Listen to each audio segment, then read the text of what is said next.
Everyone, welcome back to my channel.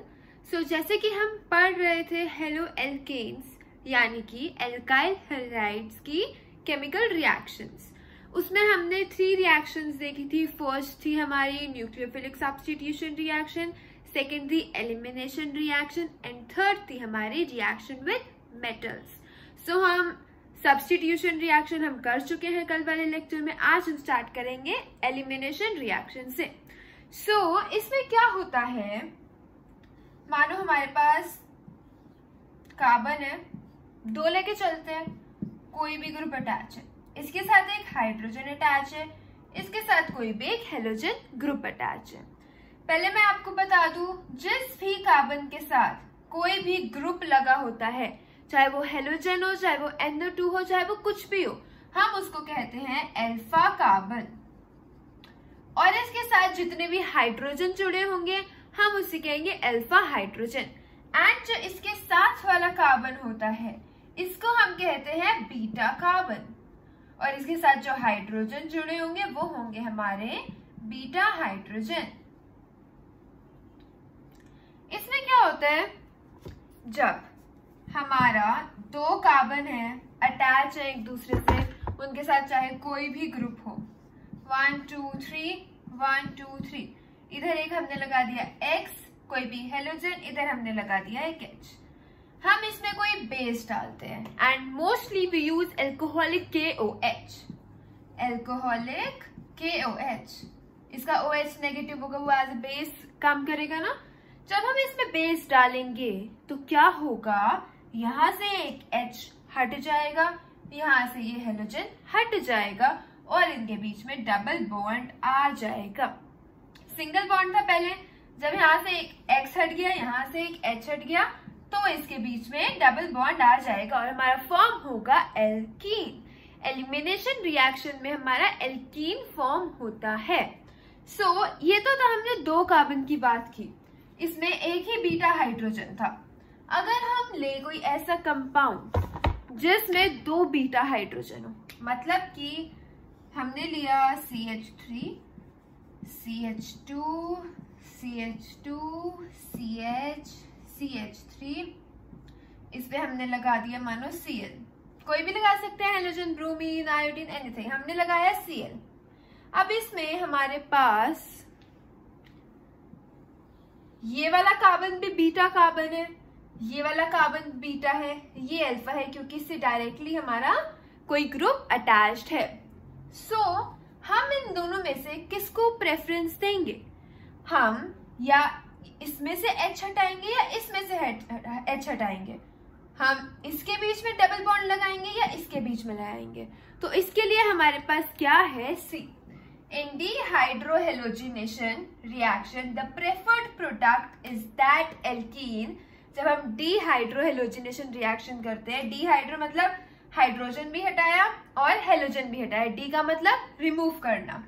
तो preferred product हमारा कौन सा एल्कीन होता है, which has greater number of alkyl group attached to doubly bonded carbon. Alkyl group मतलब कि जिस कार्बन के साथ ज्यादा एल्काइल ग्रुप अटैच होंगे, मतलब कि हाइड्रोजन कम अटैच होंगे, वो हमारा प्रेफर्ड प्रोडक्ट माना जाएगा। जैसे हमने ये अभी एग्जांपल लिया था, हम इसी में देखते हैं हमारा कौन सा मेजर प्रोडक्ट बनेगा एंड कौन सा हमारा माइनर प्रोडक्ट बनेगा।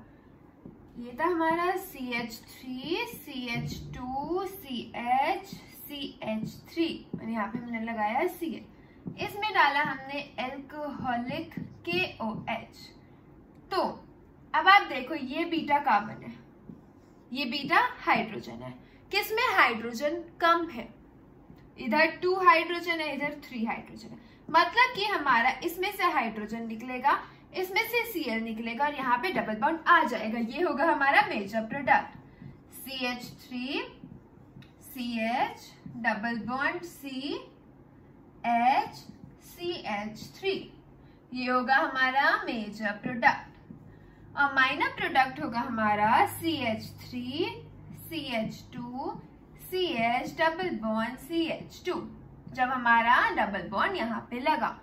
तो ये था हमारा मेजर प्रोडक्ट, ये था हमारा माइनर प्रोडक्ट। तो एलिमिनेशन रिएक्शन में क्या होता है, प्रेफर्ड प्रोडक्ट वो होता है जिस बीटा कार्बन के साथ कम हाइड्रोजन जुड़े हो, एल्काइल ग्रुप कोई सा भी और ग्रुप जुड़ा हो ज्यादा। अगर इसके पास कोई भी हाइड्रोजन नहीं होगा तो ऑब्वियसली ये हमारा मोस्ट मेजर होगा। अब यहाँ पे 3 हाइड्रोजन है तो ये हमारा माइनर प्रोडक्ट बना। आई थिंक इस एग्जाम्पल से आपको ये चीज क्लियर हो गई होगी। अब नेक्स्ट है हमारा रिएक्शन विद मेटल्स। इसमें हमें एक टर्म पता होनी चाहिए, ऑर्गेनोमेटेलिक कंपाउंड्स, मतलब ऐसे कंपाउंड्स जिनमें कार्बन और मेटल के बीच में बॉन्ड हो। ओके, अब एक साइंटिस्ट थे विक्टर ग्रिग्नार्ड, उन्होंने एक कंपाउंड बनाया। वो कंपाउंड था हमारा alkyl magnesium halide. Alkyl group है, ठीक है, मैग्नीशियम हैलाइड ग्रुप।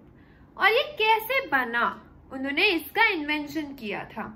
ये बना, अगर हम किसी भी एल्काइल हैलाइड को हमने लिया CH3 CH2 Br लिया मानो हमने, ठीक है, उसमें अगर हमने मैग्नीशियम ऐड कराई इन the presence of dry ether तो हमारा बन जाएगा CH3 CH2 MgBr। इन्हीं की इन्वेंशन की थी इन्होंने, और इसको हम कहते हैं ग्रिग्नार्ड रिएजेंट।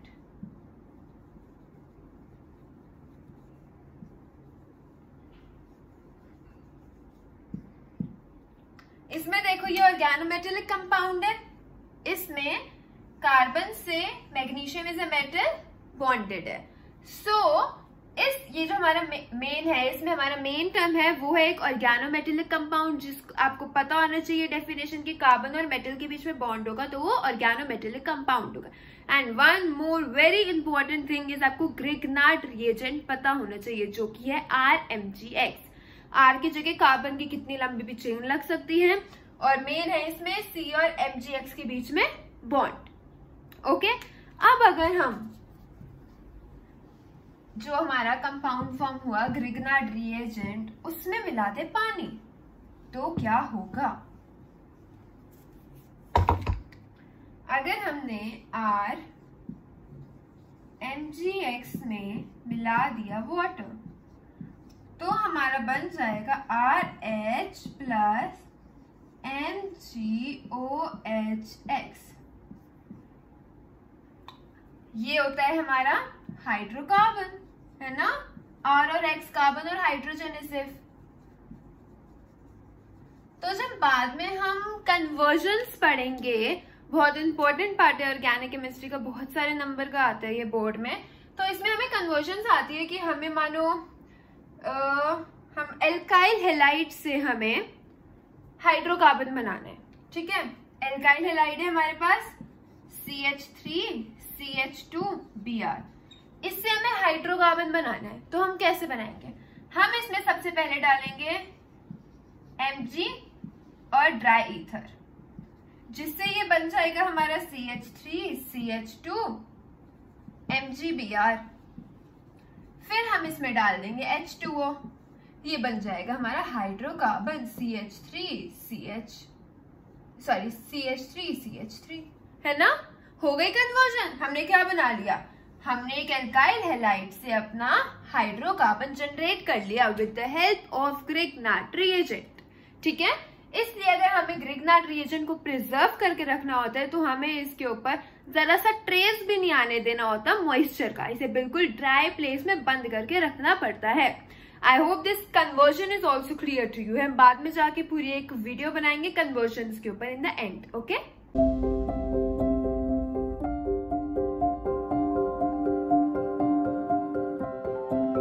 अब हमने रिएक्शंस ऑफ हेलो एल्केन्स पढ़ लिए हैं सारे, जिसमें हमने पढ़ा था nucleophilic substitution reaction, elimination reaction and reaction with metals. अब बारी आती है हमारी reactions of hello arenes rings वाले स्ट्रक्चर। उसमें हमारे रिएक्शन होते हैं nucleophilic substitution reaction, electrophilic substitution reaction and reaction with metals. सबसे पहले हम इसमें पढ़ेंगे nucleophilic substitution reaction.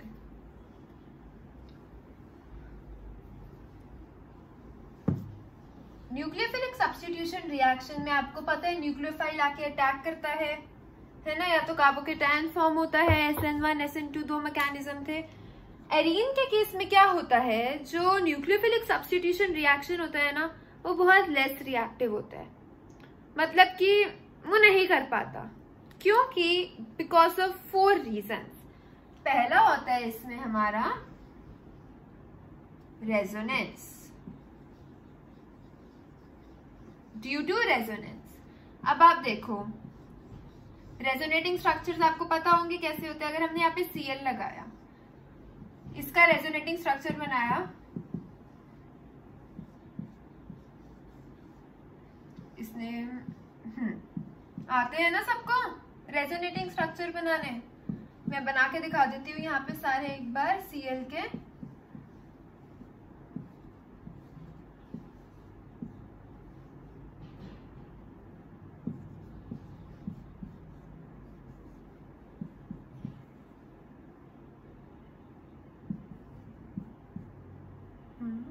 Last is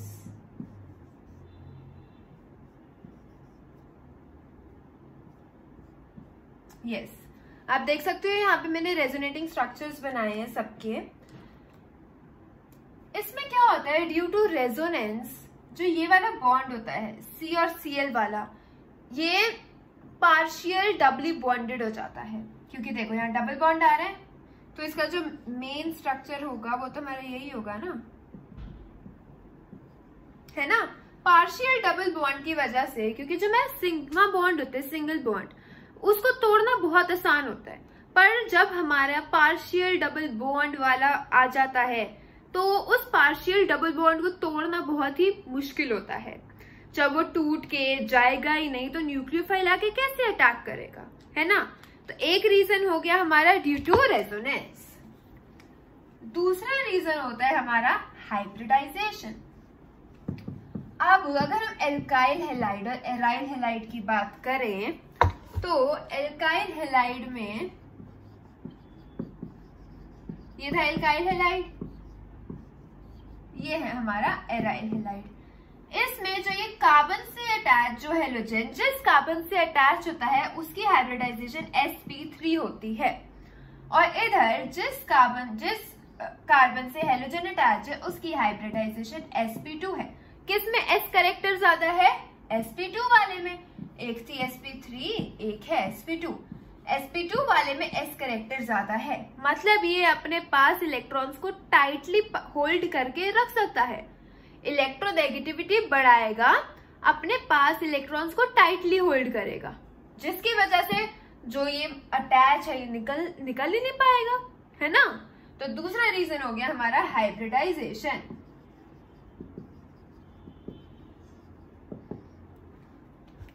तीसरा रीजन होता है हमारा इंस्टेबिलिटी ऑफ फेनाइल कैटायन। अब हमें पता है न्यूक्लियोफिलिक रिएक्शन में SN1 SN2 SN1 में बनाते हैं हम कार्बोकेटायन। अब अगर देखो हमारे पास फेनाइल था, इसके साथ मानो Cl लगा हुआ है, ये निकल गया यहां से, यहां आएगा पॉजिटिव चार्ज। तो अब जब यहाँ पे पॉजिटिव चार्ज आएगा वो रेजोनेंस स्टेबलाइज नहीं है, क्योंकि ये तो कोई रेजोनेंस नहीं देखी ना हमने। कॉन्जुगेशन ऐसा थोड़ी होता है ना। अगर ये ऐसा होता तब ये कॉन्जुगेशन होता, मतलब इसमें रेजोनेंस हो पाती, plus charge double bond single bond double bond. पर अब ये हमारा कैसा है, plus charge double bond single bond double bond, इसमें रेजोनेंस नहीं है, जिसकी वजह से ये स्टेबल नहीं है। ये है हमारा थर्ड रीजन कि न्यूक्लियोफिलिक रिएक्शन आसानी से क्यों नहीं होते हेलो एरीन्स में। जो फोर्थ होता है वो होता है हमारा जो एरीन्स होते हैं ना, उनमें क्योंकि डबल बॉन्ड होते हैं वो ऑलरेडी इलेक्ट्रॉन रिच होते हैं, उनमें इलेक्ट्रॉन डेंसिटी ऑलरेडी ज्यादा होती है। हम न्यूक्लियोफिलिक रिएक्शन पढ़ रहे हैं तो मतलब न्यूक्लियोफाइल आके अटैच होगा, मतलब कि कोई नेगेटिव चार्ज स्पीसीज आके अटैच होगी। इलेक्ट्रॉन मतलब नेगेटिव चार्ज रिपल्सन होती है, उसमें रिपेल है ना। तो न्यूक्लियोफाइल क्यों आना चाहेगा इससे, जबकि इसमें इलेक्ट्रॉन डेंसिटी ऑलरेडी ज्यादा है। यहाँ पे कहीं प्लस चार्ज होता तब तो ये आना चाहता भी, पर ये ऑलरेडी इलेक्ट्रॉन रिच स्पीसीज है, एरीन, तो इसके पास न्यूक्लियोफाइल नहीं आना चाहेगा। ये 4 रीजंस थे हमारे, जिसकी वजह से हेलो एरीन्स में न्यूक्लियोफिलिक सब्स्टिट्यूशन रिएक्शन आसानी से नहीं होता, पर हमें तो कराना है। तो किन कंडीशंस में हम करा सकते हैं वो हम अभी देखते हैं।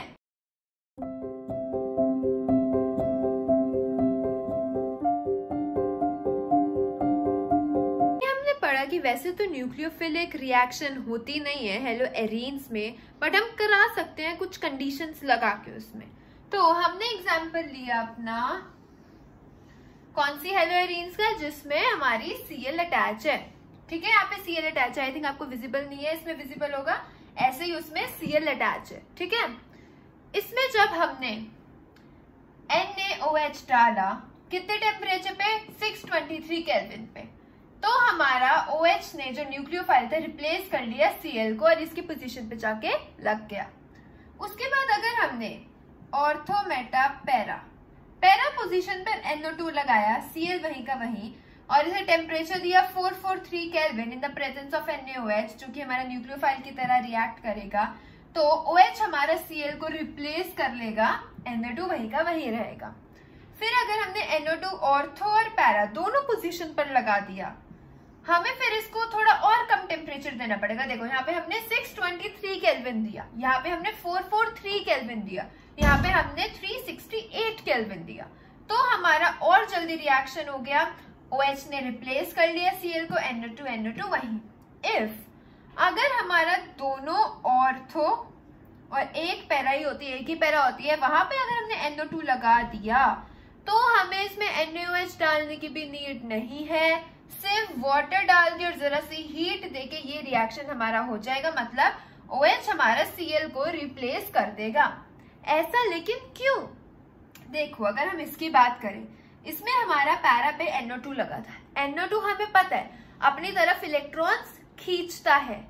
अगर ये अपनी तरफ इलेक्ट्रॉन खींचेगा तो यहाँ पे इलेक्ट्रॉन डेंसिटी कम हो जाएगी, मतलब जो कार्बोकेटायन बनेगा उस पर पॉजिटिव चार्ज बढ़ जाएगा, और न्यूक्लियोफाइल होता है हमारा नेगेटिव चार्ज, वो जब यहाँ पे ज्यादा पॉजिटिव चार्ज होगा तो वो जल्दी से आके अटैच हो जाएगा न्यूक्लियोफाइल।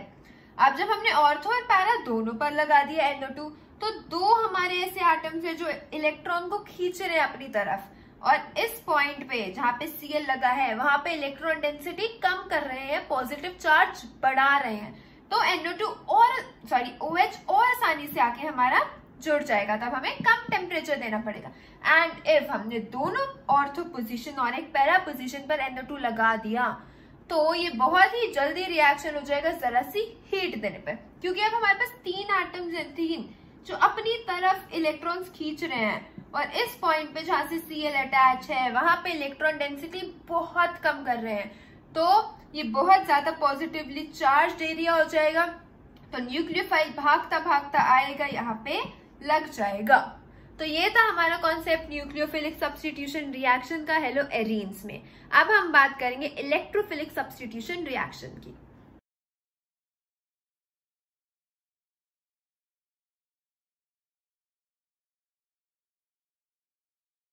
सो नाउ अब हमारा स्टार्ट होता है electrophilic substitution reaction. Electrophilic substitution reaction में पहला होता है हमारा हेलोजिनेशन रिएक्शन। इसमें इलेक्ट्रोफाइल आके अटैक करता है क्योंकि ये इलेक्ट्रोफिलिक सब्स्टिट्यूशन है, इलेक्ट्रोफाइल इलेक्ट्रॉन लविंग। अगर हमारे पास एक हेलो एरीन है, उसमें हमने Cl2 डाला इन the presence of anhydrase FeCl3, तो हमारा एक Cl जाके ऑर्थो पे अटैच हो जाएगा, एक Cl जाके पैरा पे अटैच हो जाएगा, ठीक है। नेक्स्ट है हमारा नाइट्रेशन रिएक्शन। इसमें अगर हम हेलो एरीन में HNO3 डाल दें in the presence of concentrated H2SO4, you have to learn this, okay. तो हमारा एक बार ऑर्थो पे जाके NO2 अटैच हो जाएगा, एक बार पैरा पे जाके NO2 अटैच हो जाएगा। थर्ड है हमारा सल्फोनेशन।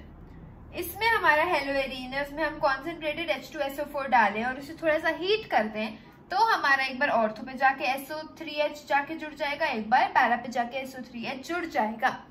इसी में हमारा एक और आता है जो कि होता है फ्रीडल-क्राफ्ट रिएक्शन।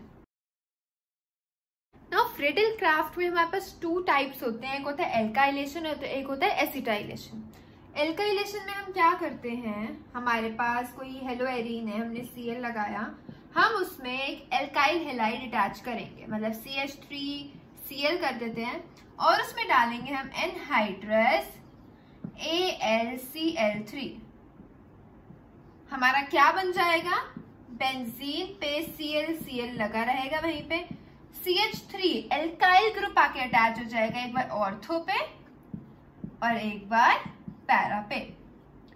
एसिटाइलेशन में होता है हमारे पास एक बेंजीन है, हेलोएरीन, उसमें हमने एसिटाइल क्लोराइड या एसिटाइल हेलाइड कुछ भी लगाया, वो होता है हमारा ग्रुप CH3COCl।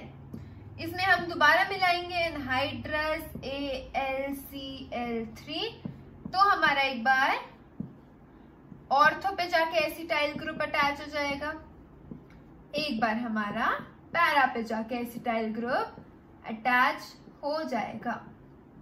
आई थिंक ये आपको समझ आ गया।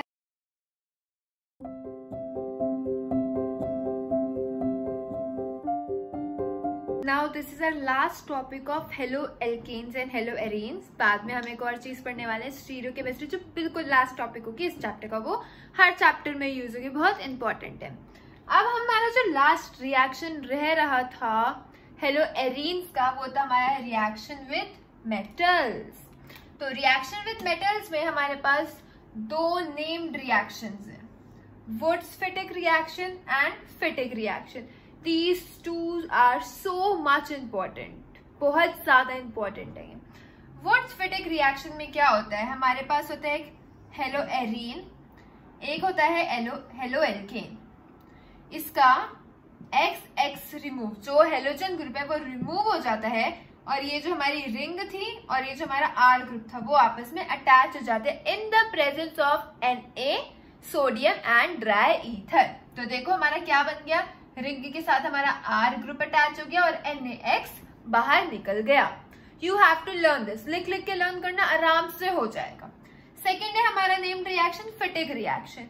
इसमें 2 हेलो एरीन्स ही होते हैं, हेलो एरीन्स हैं, इनके XX निकल जाते हैं, ये दोनों आपस में ज्वाइन हो जाते हैं इन the presence of sodium and dry ether.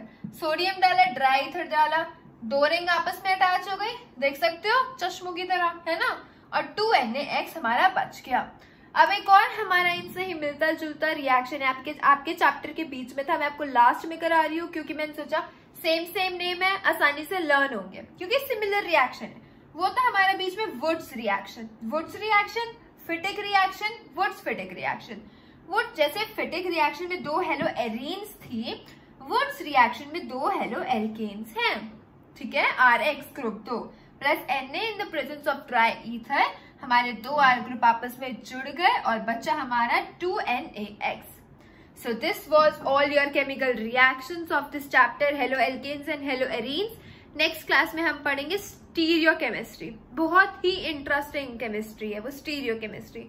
So next class में करते हैं बाकी का चैप्टर, लास्ट वीडियो ही होगी वो इस चैप्टर की, अदरवाइज पूरा चैप्टर कंप्लीट हो चुका है हमारा। Yes, so don't forget to subscribe my channel. साथ साथ हम सारे ऑर्गेनिक के चैप्टर्स करेंगे और हो सका तो फिजिकल और इनऑर्गेनिक के भी कर ही लेंगे, बट सबसे पहले ऑर्गेनिक करेंगे। Okay, don't forget to subscribe my channel, click that bell icon. Thank you so much.